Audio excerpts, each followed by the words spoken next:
So the other day I was scrolling through my feed on Instagram and I ran across a reel from Pat Flynn. And my sound was off for some reason, and so I wasn't hearing what he was saying, but I saw the caption said something about like if you bounce. And I immediately thought, "Oh, he's talking about pivoting in business." So I thought it would be really interesting if we watched it together because pivoting is a big thing in business. It's something that we do often, but we need to make sure not to do too often, right? So let's see what he has to say. But before we do that, make sure you like this video, subscribe to the channel if you haven't already, and ring that little notification bell so that you never miss a tutorial or upload. Okay, let's see what Pat has to say. All right, this is for you if you bounce around a bunch of different projects, you just can't seem to stay focused, and you're kind of going nowhere. If that's the case, here's what you need to do. 60 days. That is the answer. Give yourself 60 days of obsessive focus on one project, one business, one platform, whatever it might be. Because if you divide your energy across all these different places, not one of them will stand a chance. But if you give yourself 60 days, and that is what you need to focus on, getting to day 60, showing up every single day or every other day, whatever the cadence is, until you get to day 60. And then and only then can you assess whether or not this was actually successful or not. And in fact, if you get to day 60, it was a success, no matter the results of the experiment or the business or the platform, right? Don't base your success on the views of something that you cannot control. Yes, you can improve and iterate and get better, which again will happen when you have that extreme obsessive focus for 60 days. But the win is finishing those 60 days. That is what you can control, showing up and getting better with every iteration. I learned this from Alex Hodges. Thank you, Alex.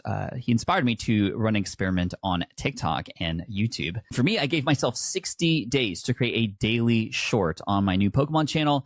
Day 14, nothing was happening. No views, but you know what? I wasn't even close to 60. So of course I was going to keep going. And right around day 20 to 21, 22, things started to explode. And this channel now has over 1 million subscribers, this brand new channel on YouTube as well as on TikTok and Instagram, nearing 1 million there. And if I gave up early because I was too focused on the results of this 60-day experiment, then I would have never gotten to day 60 and never gotten to where I'm at today. So yeah, 60 days.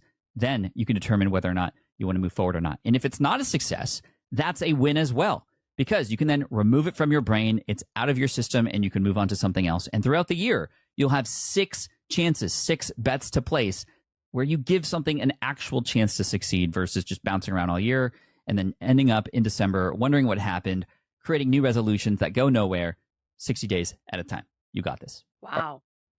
Okay, so that's not really what I thought this was going to be about. I was scrolling through Instagram, like I said, and I saw the caption said something about if you bounce. And I think my immediate thought was like a business pivot, which this is to a point, kind of a strategy pivot in a way, or at least that's the way I'm kind of seeing it at the moment. I was assuming that he was going to be talking about people who like start one business and then when it doesn't immediately take off, they switch to something else, or even like, I have clients and friends who just have so many things that they want to do. You know who you are. I love you. But they can't decide, and, going from one thing to another all the time, well, it's not going to lead to any actual success, right? That we know. We can see that very clearly. But I kind of love this idea of 60 days that you not only give something the freedom of 60 days, but I like that he said there was a moment where he kind of said, he didn't say it in these words, but he was saying basically like you don't allow yourself to stop before 60 days. I almost want to take that a step further and say you don't allow yourself to look at the results for 60 days. Because I think that's where I always get caught up, right? Is that, we have this immediate access, especially now I'm thinking about YouTube, of course, because that's, one of the things that he mentioned, but also where I spend most of my energy when it comes to my business and my content. And I think about how obsessive I am at YouTube Studio. If you're a YouTuber, you know what I mean. I don't care if you have 2 subscribers or hundreds or thousands of subscribers. There's some aspect of that obsession of needing to see, well, how did that video do? Well, should I do something else like that? And I don't necessarily think it's bad to be reviewing things and, making tweaks as you go.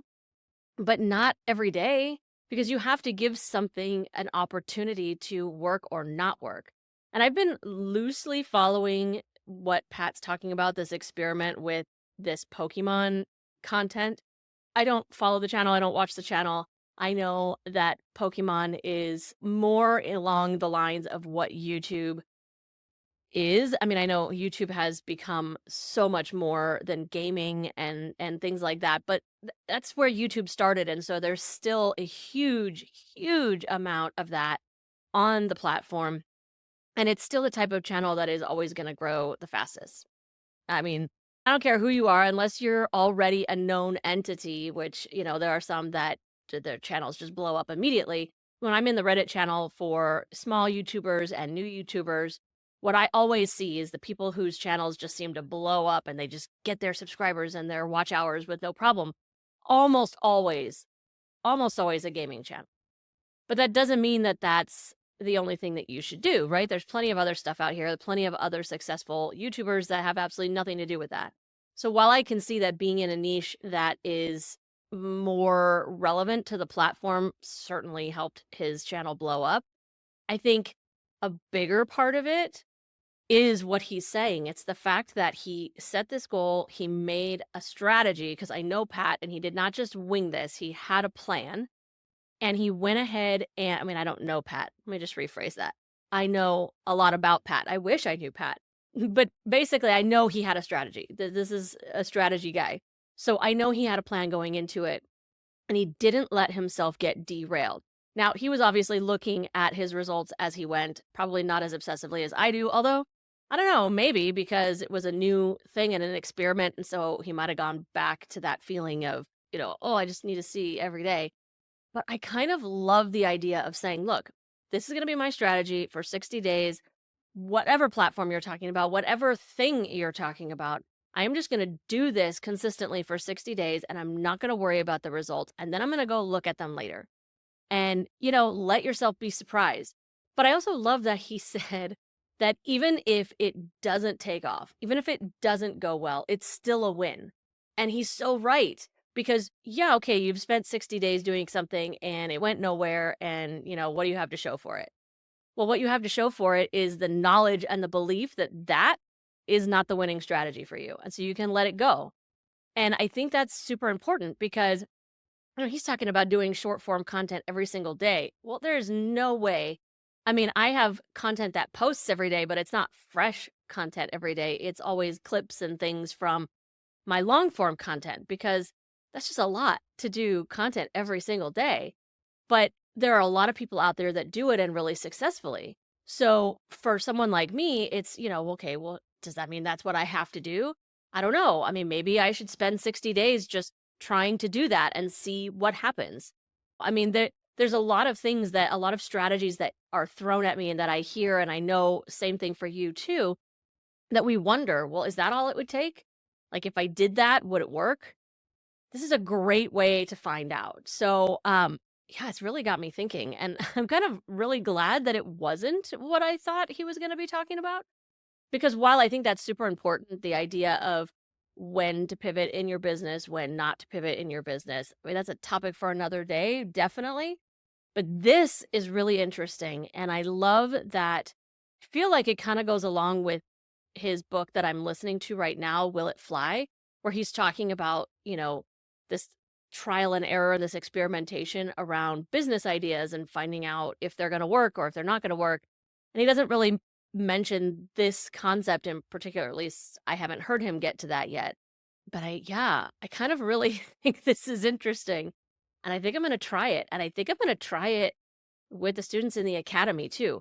We have a meeting tonight, the day that this is going live, and if any of them are watching, a little preview to what I'm gonna talk with you guys about tonight, but I kind of love this idea. It builds on habits, which is something that, as you know, I talk about a lot, something I do religiously, along with KPIs and goals, and we've talked about that. I'll post links around and stuff so that you can go check out some of those videos, but this really goes well with that. It complements that strategy a lot. Oh, it's really got me thinking. Now, we're obviously like at a midpoint of a 60 days, so this might be a great opportunity for the next month or so to be really thinking about, well, what's my first 60-day strategy going to be? And then what's the next one? This could become a really fun new, like, I don't know, hobby almost inside my business to see what works and what doesn't. I kind of love it. So I'm going to keep this episode really short because now I really want to go and actually start thinking about that and planning some stuff.